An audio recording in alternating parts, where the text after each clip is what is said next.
تو یہ جو وظیفے آپ لیتے ہیں یہ وظیفوں کا نام ہے، یہ آقا جی کی ترتیب ہے، تعلیم ہے، اور اس کو بڑا احساس سے کرنا چاہیے۔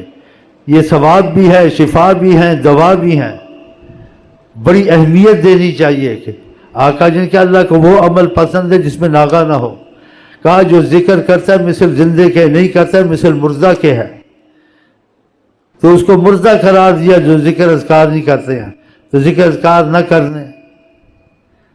حالانکہ ہم ایک ایک تسبیح دیتے ہیں، لا الہ الا اللہ ایک تسبیح، درود شریف ایک تسبیح، پھر اس میں بڑھاؤ۔ اور یہ چیزیں آقا جی نے کہی ہوئی ہیں، استغفار آقا جی نے کہا صلی اللہ علیہ وسلم۔ تو جو تعلیم وہ دیں ان کو کم، اگر یہی تعلیم اگر یہ مضبوط ہو جائیں، جو کہیں میں اللہ کی قسم کھا کے کہتا ہوں تمہارا ملک، تمہارا پاکستان جنت خود بن جائے گا، خود بخود بن جائے گا۔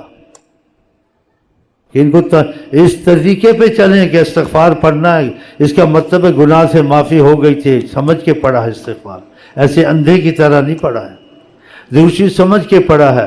ہماری دنیا آخرت کی نعمت اور دولت اور نجات کا ذریعہ حضرت محمد مصطفیٰ کی ذات ہے، دل سے اور عشق سے درود پڑھتا رہتا۔